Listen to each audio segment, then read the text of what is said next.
on your Look what we done started. Look at what we done started.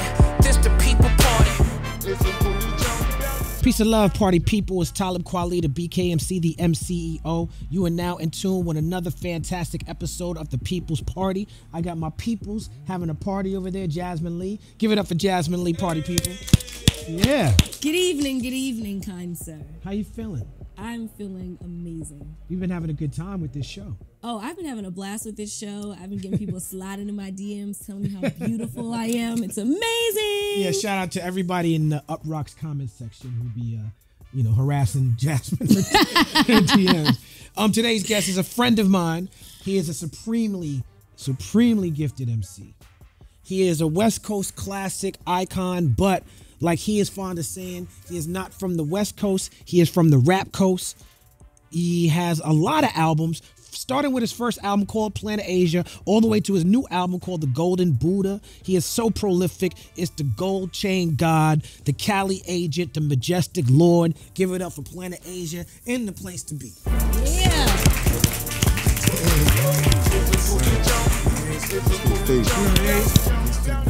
Peace. Peace, God. Yeah, buddy. How you feeling? I'm good, man. We started doing the show. Jared was like, we got to get some real rappers on this show. Man, it's looking good. I'm on the outside looking in. You looking Okay. real CNN-ish over there. The hip hop, Hey, upper echelon. I got to get my podcast. Gil Noble on. Yeah. This Gil Noble, Like It Is bars. You know what I'm saying? I don't know who that is. But Okay. We're going to get into that. You're supposed to Google on the side. You know I'm your ghetto friend, man. Gil Noble had a show on ABC for like 40 years called Like It Is. It used to come on Sunday mornings, and it was about the black agenda. So if you go on YouTube and look up old Gil Noble shows, he'll have like Dr. Ben on there, John Henry Clark. Wow. He the dude who would come and talk to Leonard Jeffries. That's fire. You know what I'm saying? And he used to be on ABC, and he was on for 40 years. I definitely was at church during that time. My parents had me up listening to NPR and watching Gil Noble Like It Is. Sunday school. So Planet Asia. Yes, sir. Jason Green. Yes, sir. We're both Greens. Greens. Yeah. And Jason is a male version of Jasmine. Oh, so it's a whole... Yeah. So you just a mix of me and Jasmine. There we go. No. That's what's up. That's what's But straight from Fresno, California. Yeah. The name Planet Asia, where you get it from? My original name was Asiatic X, and was Asiatic J, Asiatic X, and it was just Asiatic. That makes sense. And then I didn't want to have that name because it was just straight out of that school of like, the Kane and that era. I'm like, I need something new that didn't seem rancid. So, right. And Wu-Tang was out at the time. I wanted a superhero name because I used to bug out off of like Ghostface and even like Redman. Like just the names at that time sounded like superheroes. I was like, I need a superhero name. I don't need a rapper name. I need something that can be like a cartoon almost. Yeah. You know what I mean? It was like Planet Asia. Oh, Planet Asia. Doing the knowledge, knowing that the original people used to call the planet Earth Asia, and me being Asiatic,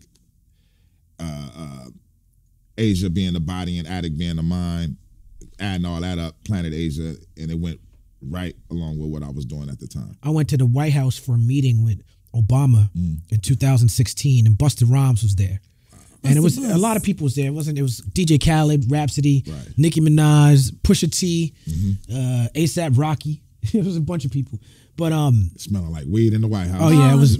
Rick Ross was there with the ankle bracelet on. Oh my God. For real. He really had the ankle bracelet on. Wow. But Busta said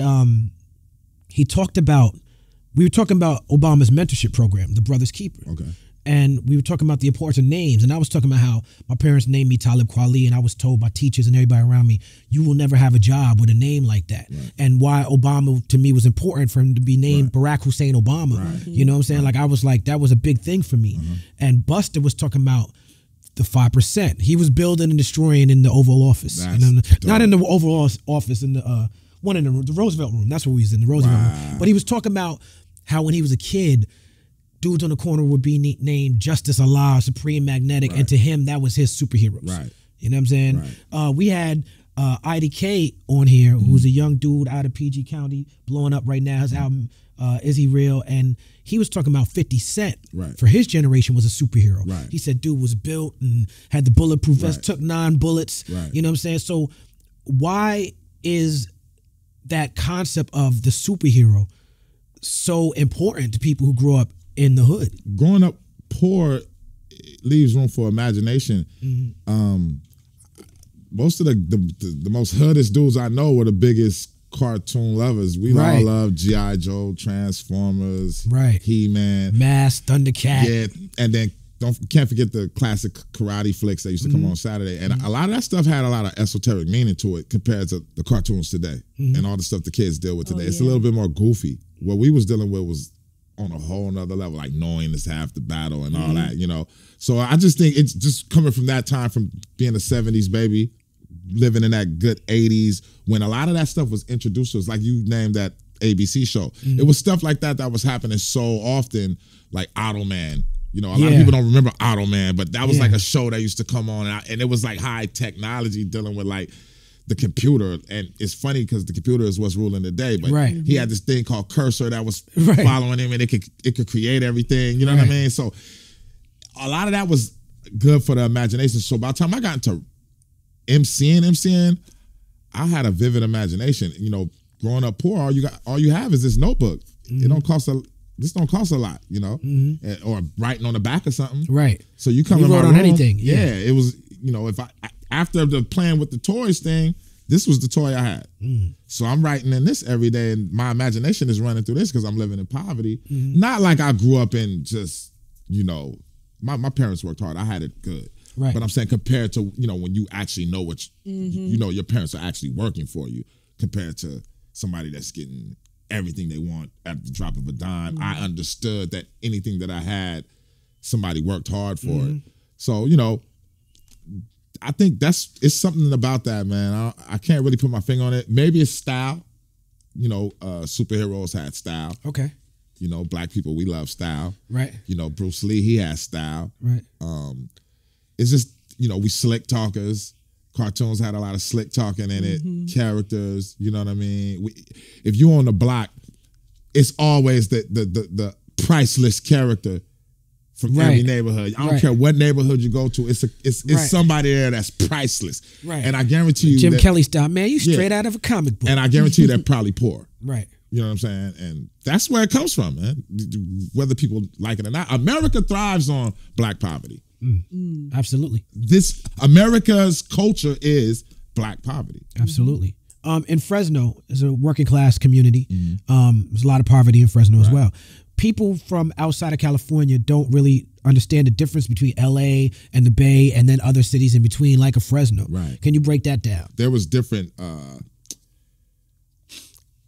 I would say different eras that I grew up in Fresno until I grew up out of it. The first era was the 70s era, where things were, I feel like, was the same all over America. Pre-crack era, love everywhere, black unity, afros. The most street thing that was going on at that time was pimps. You know what I'm saying? But it was a lot of respect on the street. People respected each other. And then I remember like this freebase era, pre-crack. Yeah. When you would start seeing like older people going in the room and closing the door and shit. Yeah. You know what I mean? You're like, oh, what are they? And you're like, it's that funny smell. And then, you know, people coming out with their eyes looking like this. And you're like, what the hell? And then you start hearing about what that is. It was still cool during that era though, because people were still going to work. Yeah. And then you had the crack era.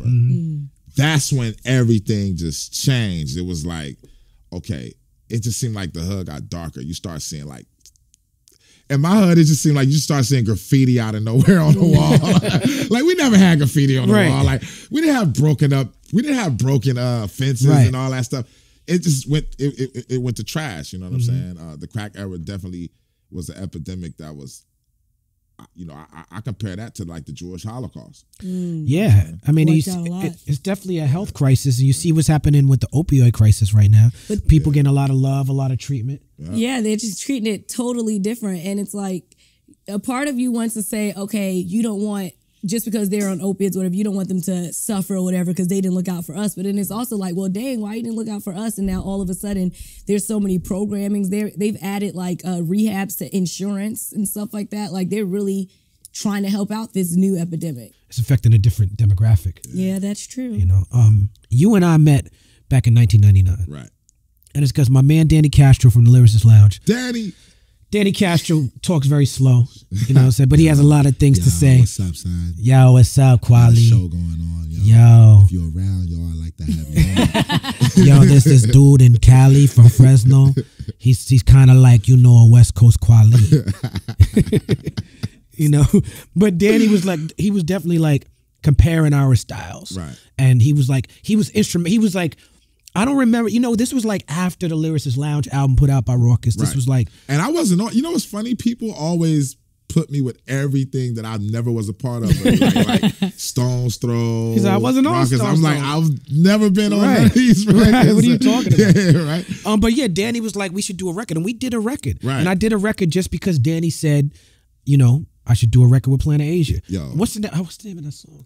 Don't Let Up. Don't Let Up, right. You know what's crazy is that was like, you know, a lot of my first New York experiences. Mm-hmm. And to have those type of New York experiences was crazy because we recorded that song at Electric Lady Studio. Yeah. We were supposed to record at D&D. Right. And that's right before I got my deal with Interscope. That's the beautiful part about that was like I got 2 record deals at one time. I had got an indie deal and a major deal at the same time. That was dope. Yesterday was so plentiful. We was being spoiled, man. You know what I mean? Yeah, I mean, there was a lot more money to go around, Right. a lot more budgets. I remember, when I knew it was real with the budgets when the Pharcyde made a record called Quentin's on His Way. And then Quentin and he got a deal. got a record deal. Pharcyde weed dealer got a deal. Man, he was the first burner. Right. He's the first burner. That's hard. You know what I'm saying? Yeah, shout out to Quentin. Yeah. Speaking of D&D, you met Premier early in your career. Early in my career. 15 years old. 15 years old. Shout out to my man Shake the Mayor. We had a group called Third Element. No, we might have been Nubian X at that time. This is before Third Element. I know because I was real young. I still had the little twist on the top of my head, and we used to bum rush shows with our show tape back in the day because you could do that for some reason. Right. Whose show was this? This is crazy. Now it was a cat. My grandmother knows this cat. We all know him, but he's old enough to know my grandmother, right? Now my grandmother's 87 right now, 86, 87 right now. Oh, dang. Name was Fuji. Okay. Shout out Fuji. What up, Fuji? Fuji calls himself throwing a hip hop show at the Fresno Fairgrounds. And at this time, E40 and the Click, they were big in the streets. This before Jive Records or any of that. He's selling his tapes out the trunk. It's E40 and the Click, Big Daddy Kane, X-Clan, and Gangstar. You know what's funny about this show is the first time I ever seen an albino person. Krondon. And it was Krondon. Because he was rolling with X-Clan. He was rolling with X-Clan. And I'm like, wow, like, yo, this is crazy. Like, I never seen like a black-white dude before. You know what I'm saying? Like, you know what I mean? I'm like, yo, I was like, the black man is definitely God. Right. You can't tell me nothing. You know what I mean? And Krondon is definitely a black dude. Yeah, he's, and it's crazy that He the we ended up, blackest. we ended up being best of friends 10 years later. That was a wild night. So Fuji ended up not having the money for the artist, so people didn't want to perform. We ended up bum rushing the show.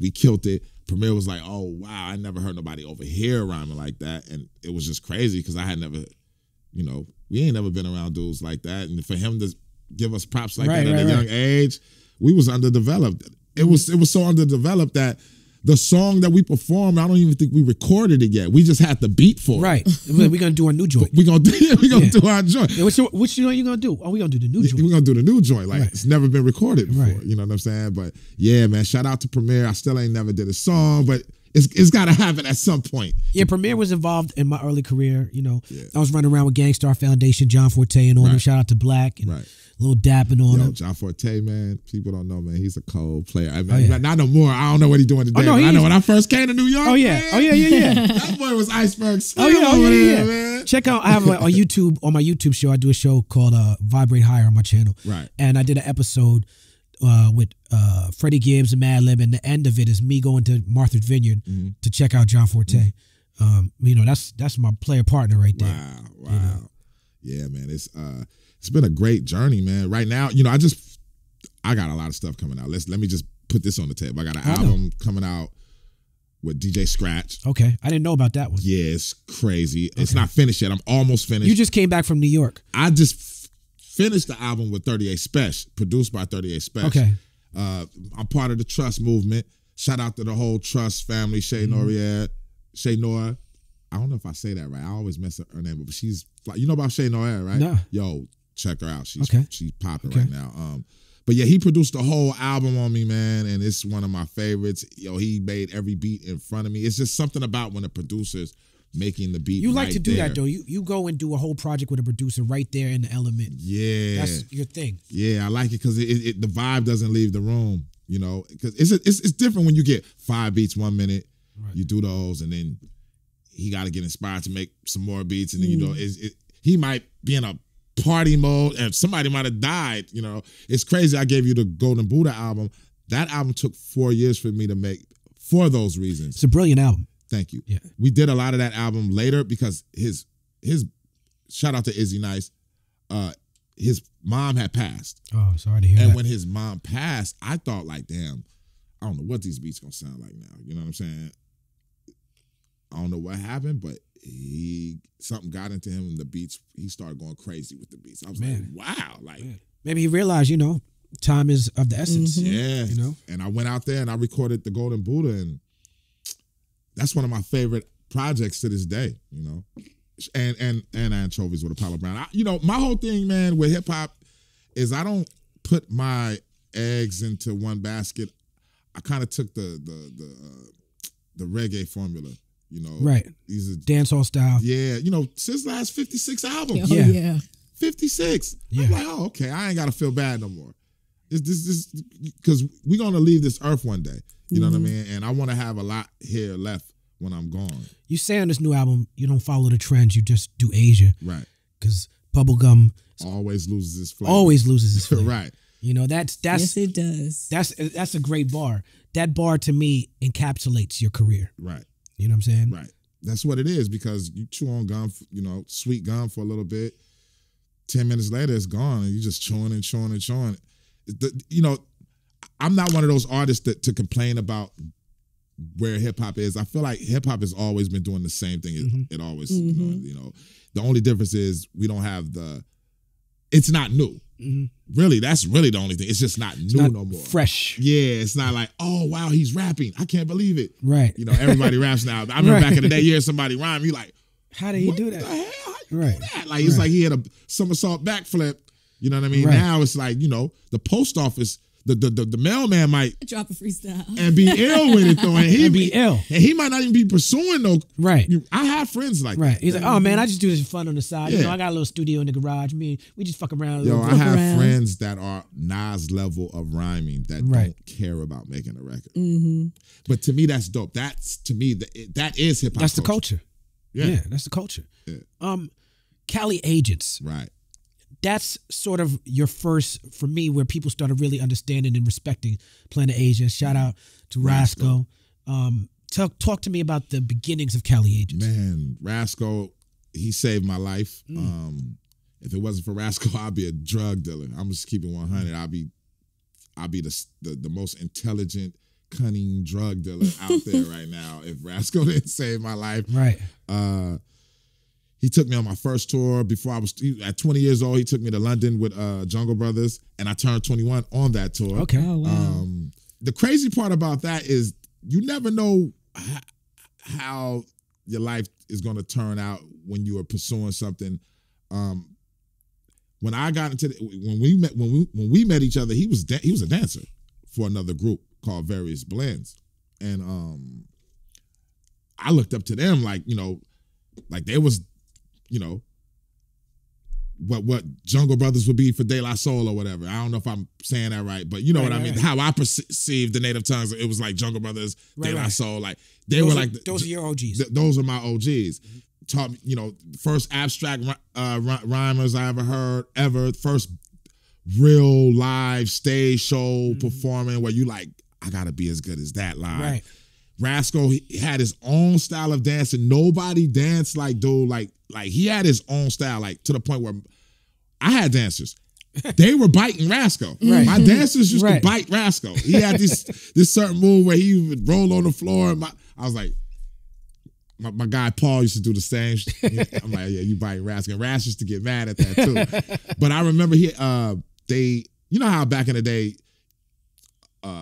groups would let like the DJ get a verse or the dancer get a verse. They shouldn't have never let this dancer get a verse. It was too nice. He was too nice. He was actually better than everybody. And I ain't gonna never forget this day. I was at this place called Knights of Columbus. And I'm, back then, hip hop was still new. So I got a lot of the music that I would get introduced to would get introduced in the club, in the spot. It wouldn't be like you heard it on the radio or you seen it in the video. It was like, no, a DJ played this. I remember I thought X-Clan was from Fresno. Right. You had to go home the next day and go to school the next day and be like, yo. Yeah, because, you had videos, but it wasn't like crazy like that. So, like I said, I thought X-Clan was from Fresno. I thought EPMD was from the Bay Area because I didn't know yet. Especially with the music they were using. Yeah. They were funk and... So, I'm hearing this. I'm like, damn, this shit is like some Rakim. Who is that? I'm walking closer to the DJ.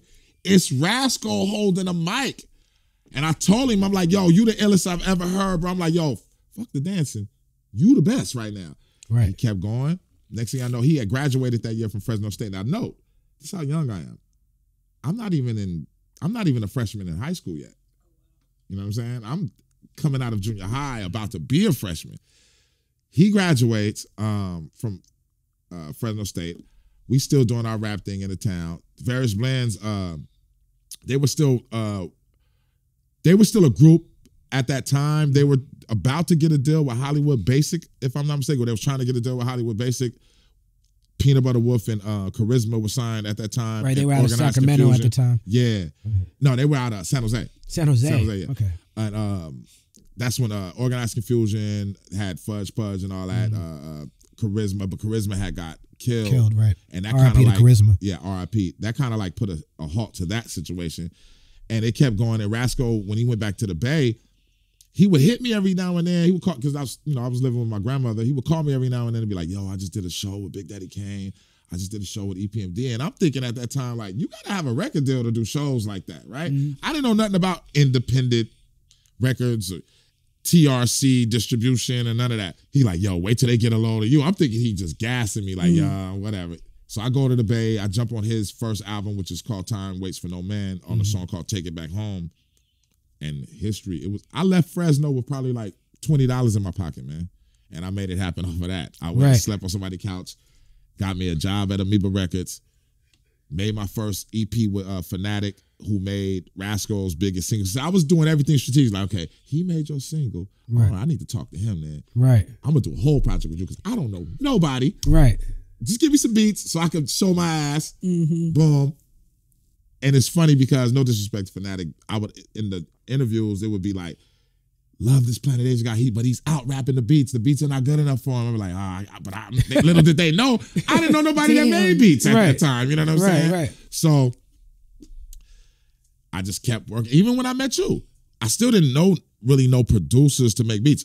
Walt made that beat that we rapped. Right. Walt Liquor. was my manager. You know what I'm saying? Manager / DJ. Yeah. So I was just making it work out of what Walt I had. Liquor. That's why my beats today are so ill, because now I'm like, let me do everything I always wanted to do. You know? But yeah, shout out to Rascal. If it wasn't for Rascal, I wouldn't be here right now. Definitely. And he's part of, let me go deeper. They were part of a crew called COD, called Children's of One Destiny. That was the crew that Saphir was from before the Hobo Junction. Before Hobo. Yeah, they were all, the people that were, some of the, like my man Poke Martian, that was part of Hobo Junction. He was part of Children of One Destiny. I used to see these dudes. They were like my first window of, okay, I can do, because I wasn't going to rhyme no other way than what I rhyme now anyway, but it was always like, damn, am I going to be able to do this? Because it's like, I don't know, I don't really see nobody like me until I saw them. You know, it would be at the colleges. First time I met Busta Rhymes and all them. Frank, that was in that group, him and the Black Student Union, they brought leaders of the new school, Brand Nubian, Cam D, De La Soul. God Body Tour. back in the day. I seen that. I was there for that. Right. You know what I mean? The So I God grew up- Squad. Yeah, the God Squad. You Yeah. know what I mean? So my roots is deep. So when people be like, yo, you remind me of an East Coast cat, it's not really that is I come from a culture. This is a culture. It's not really based on a coast. It's based on how did you grow up. I could have been in Alaska and still been Planet Asia. Now, your style, absolutely, I can hear the Wu-Tang influence. And I think we all influenced by Wu-Tang. To agree. Absolutely. Let me say this. I gotta just keep it real. It's not. I'm not even influenced by Wu-Tang. Okay.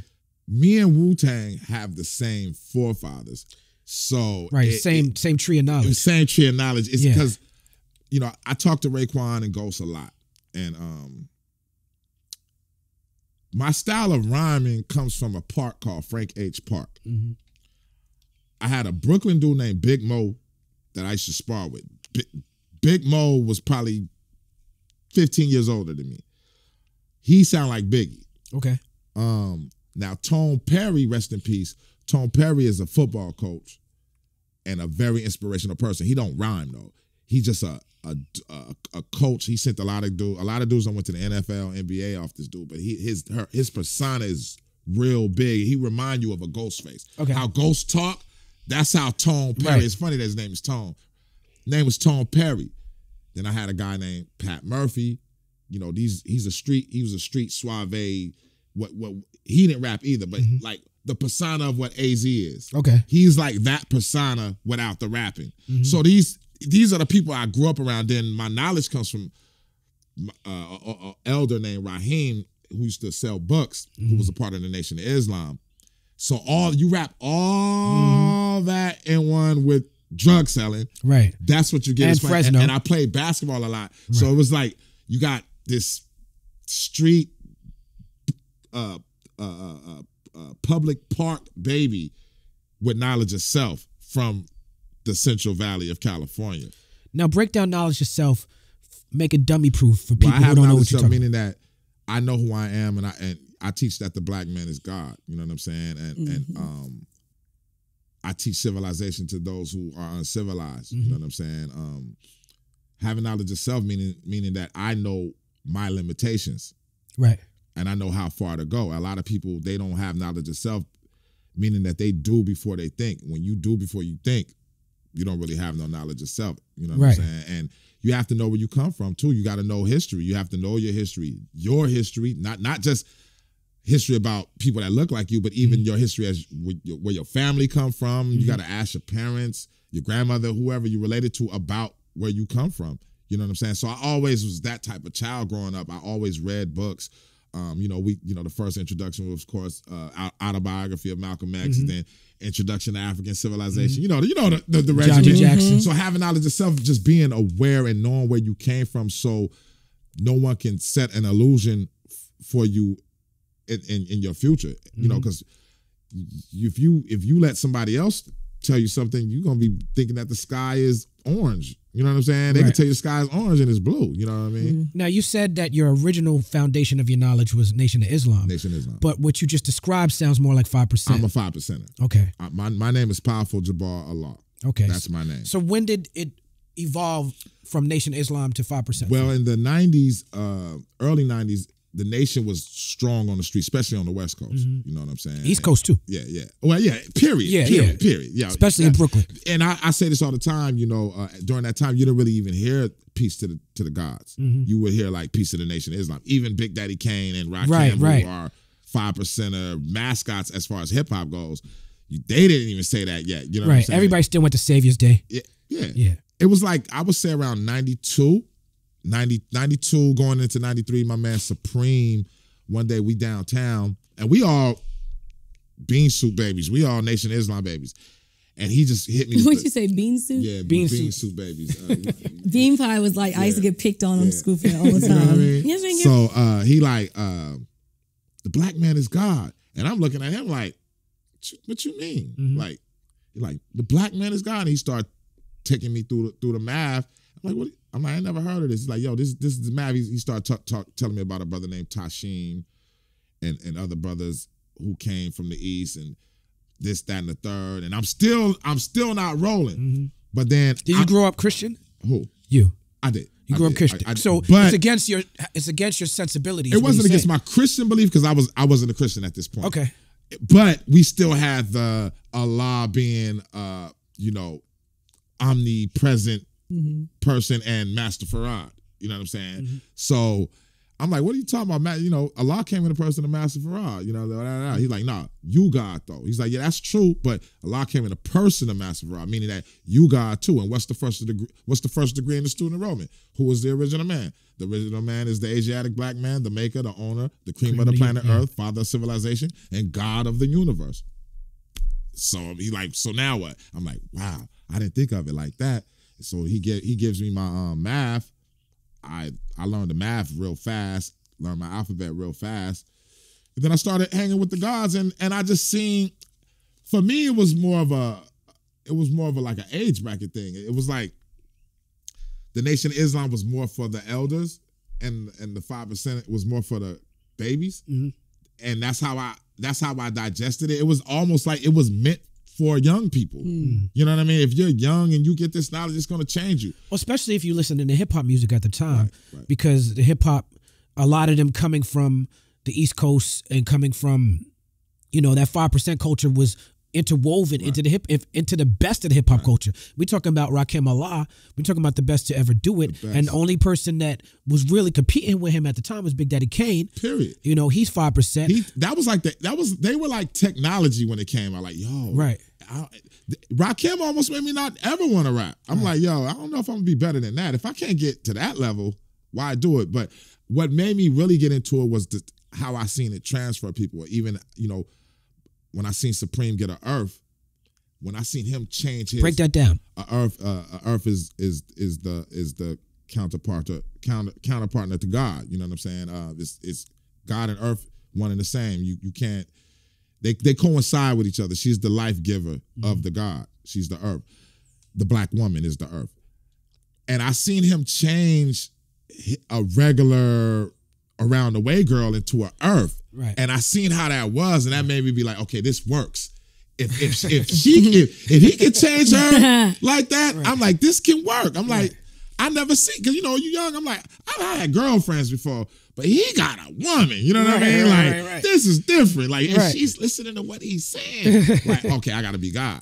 You know what I mean? And that's, what's crazy though, if you do the history on a lot of our leaders, that's how they got into having knowledge. Right. Elijah Muhammad got inspired by his wife to go to the nation. The father, when he was at war with the Korean War, and when he came back, his wife was in the nation. He like, who's these people my wife going to go see? Right. Go check these out. Check this out. Boom, he getting the knowledge. Right. He ended up being a student of Malcolm X.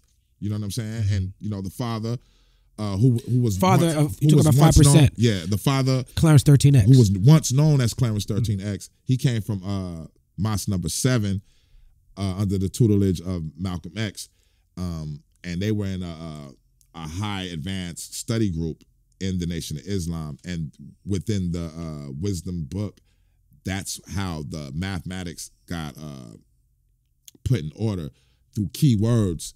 You always hear words like freedom, justice, and equality. You hear words like knowledge, wisdom, understanding, born, build, or destroy. So they put them in the proper perspective, and those principles. And they call it city science, but even if you go back to the ancient times of Kemet, the sacred number was 19, because 9 is really the highest number. When you put the Quran through, when Sister Tanetta put the Quran through the computer, it came out to the number 19. So it's always been making knowledge born. And making knowledge born means bringing something to existence. Hip-hop... Right, because the breakdown of mathematics... knowledge is the foundation of everything in existence, just like the sun is the foundation of the solar system, and man the foundation of his family. Wisdom is the application of knowledge, the ways and actions one uses to make that knowledge known, such as speaking wisely. And with the numbers, it's 1. It's 1 and 2. Right. And these are different principles. Understanding being the best part. That's 3. Which is the black child, which is you, because we all are the best parts of our family. Now you take that all the way to born, which is meaning to bring into existence. It's 9 months of being born. You know what I'm saying? It's 9 stages to learning. Now you take it to another... this is how I perceive it. I perceive it as supreme alchemy, because in alchemy, You have a low form of alchemy, which people call, the transferring of metals. Mm-hmm. The high form of alchemy is changing the subjective to the objective, bringing your thoughts into life. What we do in hip hop is a form of alchemy. Right. Biggie, I always tell people the song Juicy, that's an alchemist song. That's because Biggie didn't have none of that when he was writing those lyrics. That's right. He spoke truth to power. He spoke that into He existence. manifested Manifestation. it. Yeah. You feel what I'm saying? And that's what supreme alchemy is. And that's what, for those who want to get knowledge of self and come build with the gods, this is what we dealing with. We dealing with bringing things to life, not hallucinating and looking at stargazing. It's about doing things right here. That's why we say the babies are the most important part because they are our future. Puffy good, but Wu-Tang for the children. Exactly. Puffy's good, but Wu-Tang's for the children. Right. You know what I mean? It's crazy because with manifestation, I mean, like nowadays, like they're really into crystals and they're really into getting in touch with their ancestors and things of that nature. And like the Christian belief is really moving away as this new generation is coming in, and it's like stuff that you guys already knew, but a lot of the middle generation was not taught this because we were taught the society's way of religion and things of that nature. I just got out of an Uber ride and dude asked me was I Muslim, and I told him I'm Islamic because I was like, your perception and my perception is different. So I wouldn't want to say that what I know is just the all. I'm like, and try to knock you off your path. I'm like, nah, we have different pieces of the puzzle. I'm like, the only problem I have with most people is they fail to deal with the esoteric meaning behind things. They just want to leave it on the surface level. I'm like, I was in the airport the other day. All the religions point to the same direction. I'm not really against no religion because people think like, oh, you're 5% of that means you don't believe in God. I don't believe in how you perceive God. Yeah, that's exactly it. I was in the airport the other day, and I was raised in a community of 5%ers, so I have a little bit of an understanding for it, and I relate to it on a lot of levels. I had a hat that said "Truth over Lies," and this white lady in the wheelchair was like, "What's your hat mean?" I was like, "Pretty fucking clear to me." You're white womaning right now. Relax. Right. And she was like, "Well, who's the truth?" This was just in the airport. I said, "What you mean?" I knew what she meant. Right. I knew she was fishing for Jesus was the answer, but I'm like, "What you mean?" She's like, "God is the truth." I said, "For some." Right. And she said, "Well, what you mean?" I said, "Well," she said, "What do you believe in?" I said, "I don't really deal with belief. I try to deal with facts." Right. She said, "Well, do you believe in God?" I said, "I know God." Right. She said, "Well, who's God?" I said, "I'm God." Right. She said, "What you mean?" I said, "I'm God, you're God, your friend over there is God. I see God in all things. This is how I see it," right? And she's like, "Well, if you're gonna say that, you have to worship." And I said, "Hold on, man. You can't tell me what I have to do, because I don't work for you. We could continue this conversation, but you can't be telling me what I have to do." Right. And then she's like, "Well, you need to listen to." I was like, "Hold on, Nissy, there you go again." Right. Like, I actually don't need to listen to you. Right. And I think I'm being very gracious by even having this conversation with you. Right. She said, "You're only treating me like this because I'm white." So then I stood up, right? And I didn't stand up to be physically imposing, but I stood up because she wheeled her wheelchair around like this. Oh my God. She was like, "You only doing this because I'm white." And she did like this. She rolled away from Yeah. And I was like, no. I said, this conversation is not over. Yeah. You bring that ass here. Right. I was like, you don't get to start this conversation questioning my spiritual beliefs and then accuse me of being a racism and then roll out of off. nowhere. You know what I'm saying? In the airport. Yeah. And the peoples was with her. They had her back. They was like, "Leave her alone. She's in a wheelchair." I was like, "I don't give a fuck." Yeah, Like you're about to attack her. And then she called the flight people, agents, and they called the police. Are you serious? Oh yeah. Tell And the it. police came and spoke to me, and they asked me what happened. When I explained to them what happened, they was like, they understood that she sounded a little, a little off. Yeah. But she her entitlement, and I could tell she was like this, the white version of evangelical, the white Christian. Her entitlement made her feel like she could instruct me on what to believe, and she wasn't prepared for me to have a response that was outside of her bubble. That's why the world is where it is today. because people are trying to force their beliefs on people, and it's not even facts. I mean, let's just be clear as friends, because we're gonna do this on your show. Yeah. You're better than me when it comes to people. We've had this conversation probably. If you're better than him, then whoa. I'm one of those black people that make it a point to make white people feel uncomfortable at times. At times. Yeah. I do it sometimes for the sake of my ancestors that had to get humiliated on TV and shit like that. So I'll be, say if I'm on the phone having a militant conversation with one of my friends, right? I might be in the grocery store in the line, and I won't hang up the phone. Right. I'll talk like nobody's around me on purpose. You know what I'm saying? Yeah. Because I feel like not enough people really get to hear how black men really feel. And I feel like if you're gonna be my friend, as a European, you're gonna have a real black friend. Yeah. Right. I'm your real I'm black not gonna friend. be the black friend you use in conversation. I'm gonna be like, nah, to cover up some shit. Yeah, I'm be like, nah, them crackers tripping. Right. You my partner, but them crackers tripping. Right. And you got to get used to it. It don't have nothing to do with it, because I don't hate nobody. I'm Planet Asia, yo. White people buy my shit. You know what I'm saying? Like, do they? And they buy my shit. And I feel like white people understand where I'm coming from. So I just don't. They don't come after me. They don't come for me, because I talk my shit from the gate. I'm like, look, man, y'all know y'all need to clean some of this shit up. Your grandparents was tripping. You living off old money that was stolen. Right. And you acting like, why aren't you working so hard? Like, you ain't work for that Nowhere shit. near You know how so. many dudes I know that sniff coke and do dumb shit, but they don't have the complexion For the protection. No, they don't have the complexion to be fucked with. Right. They white enough to do whatever they want. Right. They're not working as hard as Of course they not. got money thrown down to them. But I will say this though. I also know successful white guys that didn't grow up with everything. So I don't the white guys that you would think even that was spoon fed wasn't the ones that I know, because I came up with them. You know what I'm saying? I seen them grind. That's why I don't really play I'm not into the race thing. I'm pro-righteousness. I'm a 5%er. We definitely don't deal with, we anti any of that. It's a commercial, or it's like an Instagram thing, whatever's going on. And it's like this dude is a lecturer, and he has all these black and white people line up, and then he's like having he's saying certain things, and then you take steps, and then it shows the majority of the black people are at the back of the track, and the majority of the white people are at the front, and then he says, now start running. Right. Because you guys are all running the same race, Right. but it's like, no matter whether or not they're a spoonful or not, they're still going to be put on a different playing To a field. degree, because you got to understand, in this country, it's based on money. I used to think it was all about race, but I've seen enough stuff to know that it's about money and power and certain people that's in position.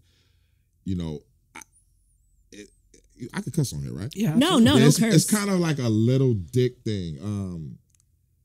People that have little penises, you can't pay for that. Little So dick you're gonna be syndrome. frustrated. You know what I'm saying? Like, it's like a dude that he never had women his whole life, and now he finally got a little chance to get something, and he's just going crazy. And now he's just disrespecting everything. You know what I mean? It's Yeah, little. race, It's race little. is a construct that was invented for capitalism, Yeah. for money. Mhm. They was getting money on the slave trade.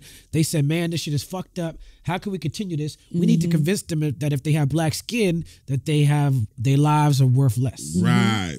That's the reason why they even invented the whole race based on skin. But color. it backfires. See, this is what I want Europeans to understand.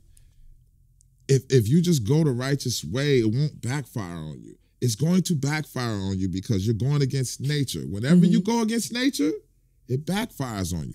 You know what I'm saying? You try to speed everything up, you messing with the air, you messing with the water. I'm tired of this whole thing about toxic masculinity. I'm like, nah, Break that it's down. white supremacy. I'm tired of women trying to say toxic masculinity and put that on all men. Explain why. It's really white supremacy. Because ain't no niggas owning no plastic companies putting all these bottles in the water. Right. We don't So- own But we don't that's own not- planes. Hold on. We don't own planes that because I'm talking about real toxicity. Oh. You're not Poison- talking about using it in a hyperbolic fashion. Yeah, I'm you're talking about- actual, talking about I'm talking literally about stuff and that's affecting us as a whole on a male. When you talk about male domination, it's not black men. It's white supremacy. this male domination, this domination of the world in this paradigm of cavemen with technology. We're just living in a world of cavemen with technology. Oh yeah. And you and a man, a real man, you can't even see a real man. How you gonna know what a real man is if you're not put in a situation for a man to actually prove himself to be a man? You never seen nobody. People eat chicken every day and ain't nobody killing no chickens. If you're rating manhood on how much I got in my bank account, all I have to do is concentrate on that. I could be weak, jealous, anything. As long as I get this money though, I'm gonna be considered a man. That's the mentality. That's what capitalism built. It's like, okay, I don't have to really be a stand-up person with principles. As long as I get this money, I get the first say-so. You're gonna laugh at my jokes. You're not gonna really laugh at that's what's really funny. You're gonna laugh at my jokes because if you don't laugh at my jokes, I'm gonna fire your ass. Talking about toxic masculinity, Yeah, right? toxic masculinity. Toxic masculinity. When you're talking about sociology, you're talking about how behaviors affect people. Right. That's the word they use is Right. toxic. Let's say we're not using that word, right? Let's say we're eliminating that phrase from our lexicon, right?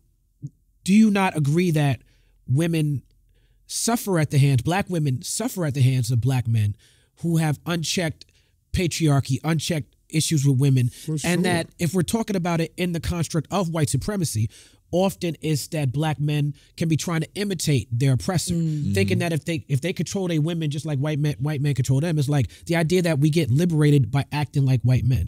Is that a thing that's real?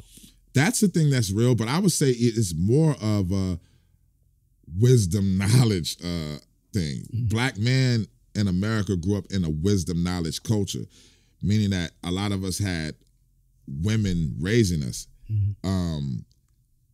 Men forced out of the house through the welfare system and dope, you know what I'm saying?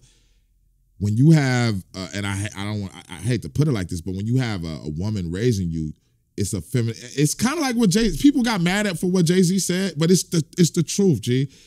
The man is the knowledge and the woman is the wisdom. At least how I grew up, you know, I was blessed to have a man in my life that was born in the year of 1900. You know, so he's seen it all. He passed in 1989. I've never seen this man yell before. You understand what I'm saying? So I know what real men do. Like the men of my time, I didn't see them arguing with each other. I never even seen two men argue before in the 70s or 80s. I only seen one fight my whole life of two grown men fighting. Some people might say that that's toxic though. That's not toxic. Toxic to me, because they might say that if you're not getting things out in a healthy way, that it's it's not about that. It's about what you're saying. It's different definitions of the phrase toxic masculinity. I feel like when you don't doing the knowledge, to me, when you do the knowledge, it means you process it. It's not that you don't express it, it's that you think about it first and you express it in a way that's not going to be detrimental to your future or detrimental to anybody around you. How you represent that, to me, this is how I look at manhood. I don't know about everybody else, but for me as a man, because I'm still working on this. I have to work on this because I was raised. Right, don't we all? You know, I have to raise about checking my own emotions as a man. You have to think first. You have to think. Don't be so reactionary to stuff. Because you do the knowledge, it's kind of like smoking a blunt. It's like that time, you know, you smoke a blunt before you about to go do something stupid. You're like, you know what, I'm not about to go do that dumbass shit. Right. You got to do the knowledge. And so to answer your question, yes, women suffer from that. But that's coming from deep-rooted shit too, because I don't blame women or men as a black man. I can't do that because it's like it go hand in hand. I'm not going to point. That's like me pointing my finger at the black woman saying, it's like dudes that say they don't like makeup and weaves all the time, right? Haters. That's not my place. Right. I'm a man. Right.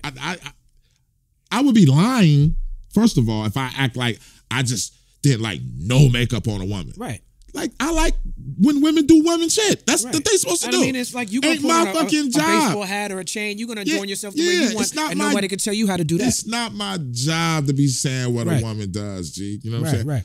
The only problem is I have the Dick Gregory thing. When that shit becomes your address. You know, it's funny. When that shit becomes your address, then it's a problem for me because I'm like, yo, imagine if, you know, I wore like a muscle on my arm every day That's different. and just wore it every day. Like, you know what I mean? Like, It's Take it two off like I'm different gonna get you things. sucker. you know what I mean? It'll be the equivalent of you wearing a hat and you ain't got no hair, and you wear a hat every date. That But it's too. funny that you said that toxic. Why can I speak? Toxic masculinity is not a black man thing; is white supremacy, because that's the same thing that goes with the feminist. Is not our movement It's because not. so that like literally goes hand in hand, because feminists, that's white men doing that to their white woman. That's not our plight. See, no, I got to push back on that a little bit, because I think that we get caught up in what things become perceived to be, and not what they actually are. And if we're gonna deal with facts, like feminism is the idea that women should be treated with the basic human rights, same basic human rights that men are, and treated with same, or with all things being equal, be treated equal. I think every decent human being agrees with that. But the problem is that human beings are biased, and we live in a white supremacist world. So when you have when you have feminism come up, and you have women making gains in America, the white women are going to gain first. And then they're going to forget about the black women. And the black women got to start womenism to be like, okay, well, clearly, you know, that movement doesn't represent all of us. But the heart of the movement, I think we can all jump on board with. I think we can all jump on board with, you know, being compassionate about other people's I'm a lifestyle. super feminist. Yeah. I mean, at the end of the day, I mean, yo, man, first of all, I grew up a player. And if you grow up a player, one of the things He's you the know first is that, feminist I grew up a player in player, history. too. no, I'm just keeping it real. To be a player, you gotta, women, do I have got to taught by understand. women how to be like this. So, you know, I let the woman run the whole show, bruh. Like, handle it. You know, they smarter. They are. Because that's they have instincts for what That's they the do. wisdom. That's the wisdom. Yeah. They are going to apply what you really know. And a woman is going to check you. She's going to make checks and balances on you to better you, so you can be the foundation if she's being the wisdom. The problem is that like the homegirl Jazz said, is when they start taking on the wrong fight. Like, yo, that ain't your fight. It's like I have arguments all the time with women that's having these gripes about shit that don't have nothing to do with us as a people. I'm like, you're talking about some shit that don't have nothing to do with black people. Like, you still talking about this fight that I don't know no niggas that's doing that. Like, you know what I'm saying? I'm like, unless you talk about the most male chauvinistic thing I ever seen was gorilla pimping. And because the reason why I say gorilla pimping, because even in the pimping whole world, the woman runs that shit. She has to choose. If a man is forcing a woman to do that shit, that's not pimping. That's kidnapping, Real pimping, I know this sounded ignorant, but I just got, No, it's not, because but if you talk about real feminism, then that includes sex workers. This is real and shit. and the rules that surround sex Coming work. up, the women ran that shit. The man was more like the protector, so she wouldn't get, you know, muscled or nothing. My uncles and them was pimps. You know what I'm saying? It's crazy because I remember being a kid, I never looked at them like they were hoes. I looked at them like they was Lola Falanas. Yeah, these women was bad in my house. Like, bruh, fine. You know what I'm saying? So I never, you know, it's all about perception and how you perceive things. I think and it's all about America, your access to resources too. It's all about where you grew up. If you grew up in poverty, there's different systems of getting money. And can we both agree on this? Because I think the elephant in the room is this, man. Black people, how long we been in America now from slavery? 400, 500. So you don't think we've been influenced by our oppressor? Oh, absolutely. So I'm like, yo, we're mutants. That's part of the problem. We're part of the mutants. problem is that we think that the path to liberation is following whatever they do. I mean, we're learning though, and that's what we keep saying. We need to focus on the positive because it's changing. And I say like almost every show that there's so many people in my generation that know the difference and that are going back to, like I said, talking to your ancestors or going back to crystals, going back to meditation and even with meditation and yoga and stuff like that, things that we were told, oh, those are white people things. Right. No, those are not white people things. Those are things that they learned from us a lot of times. And this is how I know the world is waking up. Because when I hear people talk, I'm not worried about the future. See, you can't defeat nature. That's why you're an artist. Exactly. We optimists by nature. We realists, pragmatic at times, but optimists by nature. Because, you know, one of my philosophies that I had as a kid till now, I said that black people we'll get it, but when we get it, the walls will be so close on our head. It's going to be beautiful how we come out of the situation that we're in, because we've been hit with this dyslexia, propaganda, all kind of illusions. So it's going to be so beautiful when we realize who we really, really are. Mm-hmm. It's like having 100 people on you and you just going, ah. Yeah. You know what I'm saying? Like tell it. Yeah, like That's why I like that every day. I know who we are, man, and I I'll leave y'all with this, man. Whether you Buddhist, Hebrew, Christian, praying to trees, Hindu, whatever the hell you are, the black man and the black woman put you here. Mm-hmm. Period. Mm-hmm. I don't care what you believe in. We can end it with that. The black man and the black. No, I ain't talking about the show. I'm saying any arguments. No, I'm saying any argument. I'm saying any argument with the civilization, with the population of the planet Earth. The black man and the black woman put y'all here, whether you like it or not. Facts. And all your artwork shows it. Yes. All you gotta do is look at the writings on the wall. Facts. You know, Literally. and it's not to be that we're better than you. It's like, yo, just respect your mother and father. If the world respected its mother and father, we would be in heaven right now. We're only in hell because somebody is insecure. And heaven and hell is right here on earth. Wow. The person that has the power is insecure. Let me ask you this. The evolution of this sort of conscious movement, it goes from, for you, it went from Nation of Islam to 5%. And when you were getting this knowledge, it was hand to hand, books, oratory skills. You had to go to a certain city to sit with a certain person. Now you have a YouTube conscious community. You have a community on YouTube, and they drop in knowledge and they drop into science, and sometimes they even beef with each other. You know what I'm saying? And they be having little conscious YouTube battles and all that. Like, can you really be building and destroying and getting knowledge if there's no checks and balances, right? YouTube, it could be anybody. Right? It could be anybody talking. They put the spooky music behind there. They're not really having the facts. Is YouTube a viable source for information? And the second part of that is, if it is, who are the cats on YouTube that are not just on YouTube but also put the work in the community? I mean, I think if you do the research on the people that you're studying, you'll find out who they truly are. For me, you got my brother A.A. Rashid, you got Phil Valentine, Bobby Hemmett,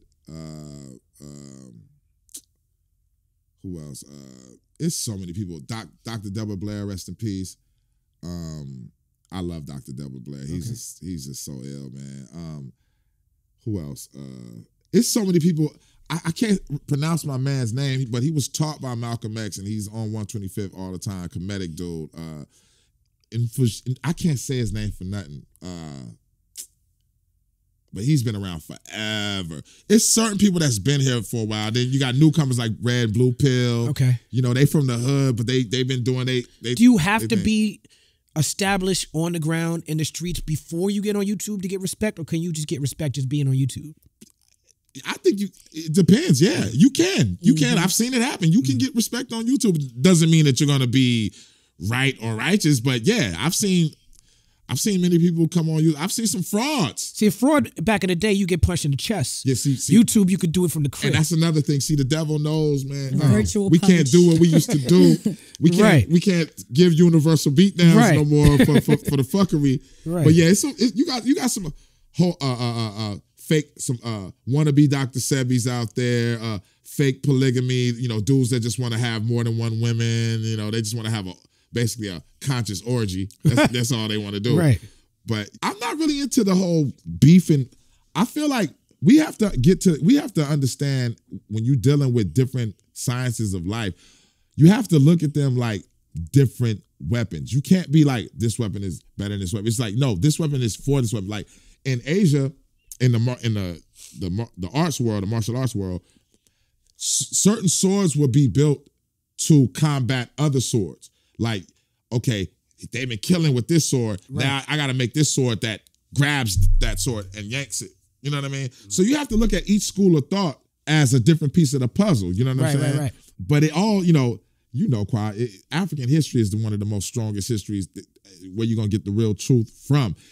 All the other stuff becomes Broadway plays after you learn African history. It's like, oh, Right. that was just a Broadway play for this Right. in the bush. You know what I'm saying? Right. That's what having real knowledge of self, that's what it boils down to. It takes the hocus pocus off of everything. Like, because back in the day, if I started a fire, that was magic to some people. Right, technology. It's technology. Yeah. So African history, man, is the key factor. But all of these things will lead to it. If being real is you are, how Jay said, you was who you was before you got here, man. Right. Fake people are just gonna be fake people. Right. Copycats get on, creators stay on. Word is bond. Real. You mentioned Dr. Sebi earlier. Right. You and my life were early in Dr. Sebi. Right. Now, the community I come from, his name he's been around, rest in peace to Dr. Sebi. He's been around for a long time. Right. But beyond him just being around, like before, Left Eye, Right. you would talk to me about Dr. Sebi Yeah. and you would try to get me to watch his videos. And, Yeah. You know what I'm saying? Tell us about Dr. Sebi for people who don't know who he is. Man, Dr. Sebi, man, was the food. I call him the food guru. I call him the food 5%er too. He was the nutritional 5%er for me. Why? Because Dr. Sebi he didn't like the word holistic. You know what I'm saying? He was about it's just being electric food. He was like, your leaders failed you if they're not teaching you what to eat. Then what the hell are they talking about? You know what I'm saying? And that dude, just to be around him, his energy, you could feel the energy coming off this dude, man. Like, even when he spoke, it was like Busta Rhymes at 70 or something. His voice would just, Right. Sebi could be outside and say something and you can hear him clear Right. in here. He would do his calcium test, banging his knees on the ground. He was just a one of a kind, man. I was blessed to be around him and chill with him. It's messed up how that went down with Dr. Sebi. I think about, it's crazy. I think about Sebi at least once a day, man. I think about Dr. Sebi, like, his knowledge opened my eyes, kind of like the book The Alchemist did. That's an amazing book. Yeah. Shout out to Paulo Coelho. Teaching me about hybrids and natural foods. It's stuff that I don't even want to. I don't really want to deal with because I know it's People call it. But People call it pseudoscience. But I say this: take it as you want it. AIDS is a hoax. It's an umbrella. It's an umbrella for immune deficiency, meaning that any part of your body can be messed up. You know what I'm saying? And they can go under the umbrella of AIDS. And I think that's why they killed Dr. Sebi, because that was getting out more. He wasn't really just coming out saying AIDS ain't Right. real, because it's danger behind that. But they killed him, man. I know that they killed Dr. Sebi. They definitely killed Dr. Sebi. And to be so disrespectful to make it seem like he died of pneumonia, you know what I'm saying? Like, that was just like, between Dr. Sebi and Nipsey Hussle, them things just. Right, and Nipsey was doing a documentary on Dr. Sebi at the time. That just makes me. It's like I can't even find nobody to hurt. I be wanting to hurt somebody, but I can't hurt nobody because I don't know who to aim at. You know what I'm saying? Sebi was so important, but we have people that have all this knowledge. So you didn't kill Sebi. No. It's still here. You know what I mean? The cure is still here, and the cure ain't nothing but knowledge. Knowledge is the cure for all diseases. Food cures everything, man. There's only one disease, and that's mucus. Mucus is the killer. It's just where the mucus is placed in your body is what they diagnose it as. If you have mucus on your spine, spinal laryngitis. If you have compressed mucus, it's a cancer. If you have mucus in the brain tumors and whatnot, you know what I'm saying?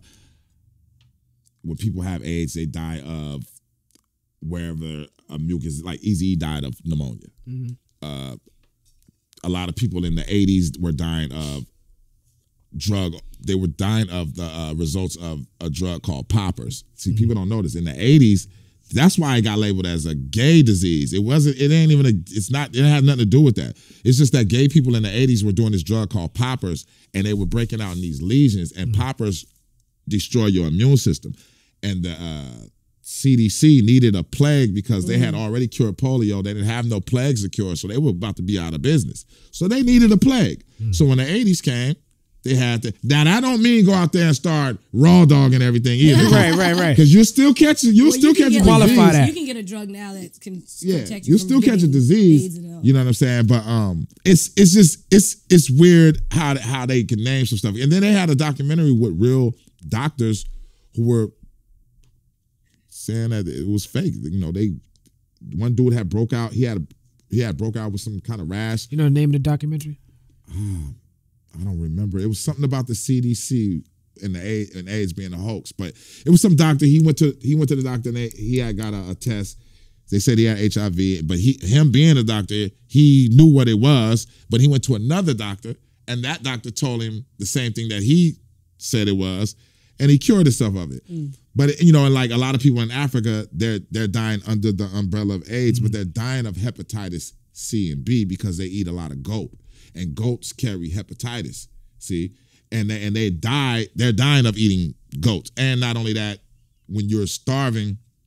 A lot of people dying of malnutrition. A lot of people in Africa just died of malnutrition under the umbrella of AIDS. So when you would see like those pictures with like Ethiopians real skinny with big poked out bellies, they would drop milk and rice and cheese from planes. Right.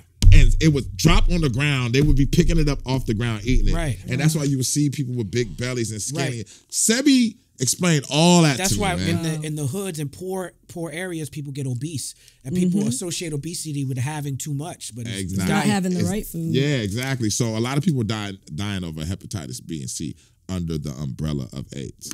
Doing these shows, we've done a lot of MCs from the West Coast, Right. Because we're here in LA, Right.